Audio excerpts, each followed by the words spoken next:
your home is your castle, whether that be a trailer with a chain link fence and a friendly pit bull named Ruthless, or a mansion in a posh, privileged neighborhood.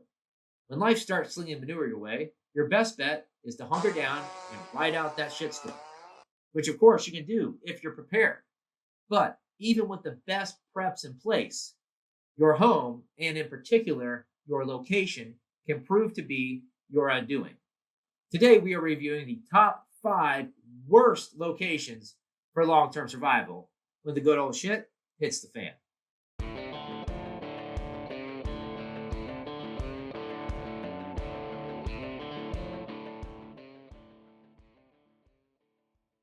Imagine long-term survival in a high-rise apartment building. Nope and nope. There's just so many issues. Limited entrance and exit routes, prone to water and electric outages for the entire building, major issues in regards to securing the premises, and not to mention the neighbors. What else could go wrong? It does seem like a great idea to be underground because any day now Putin is going to launch a state of nukes and wipe everybody out. But after that's done, then what? There's a big set of challenges. Poor ventilation, limited natural light, difficulty accessing resources, and then what happens when the neighbors come home? Who does not enjoy an island vacation? It's all fun and games until the fresh water runs out, or a forest fire literally burns down your entire island, or a ton of other reasons why an island is a terrible idea for long-term survival. Sure, maybe you'll survive long-term on fish and coconuts, but yeah, I'm thinking resupply is going to be a big issue.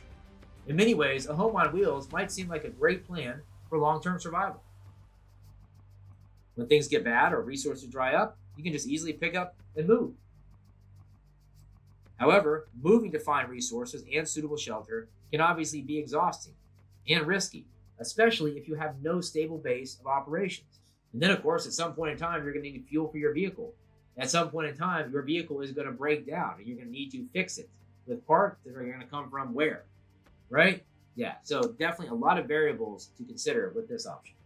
And then finally, my favorite, a remote isolated cabin in the wilderness, which seems like a great idea on paper until you have to implement that long term. If you're not properly prepared with sufficient supplies, medical resources, knowledge of the local environment, renewable resources, survival can and will be difficult.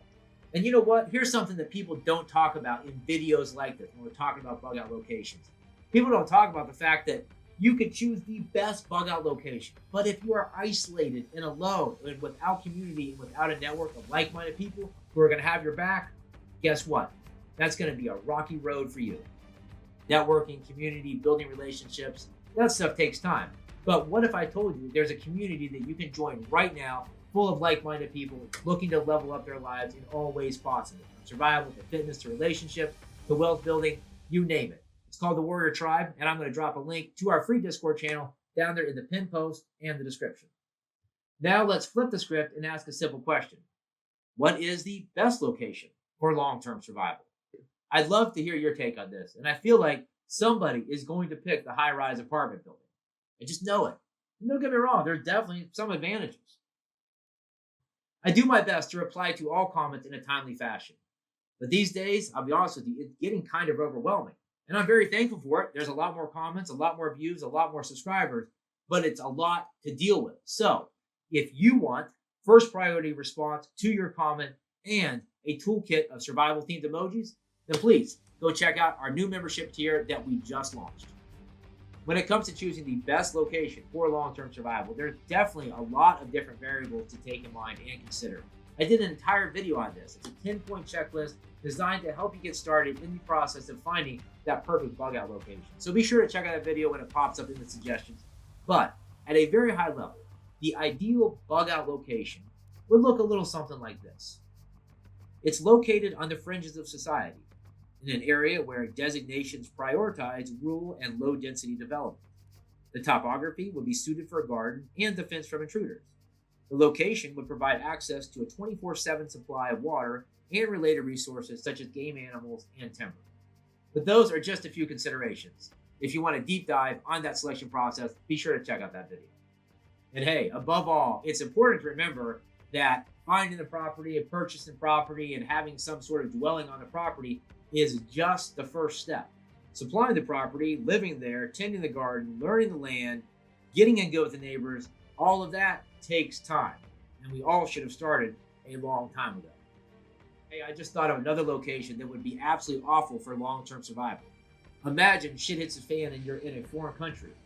You don't speak the language, you really don't know anybody, and you're literally just a stranger in a strange land.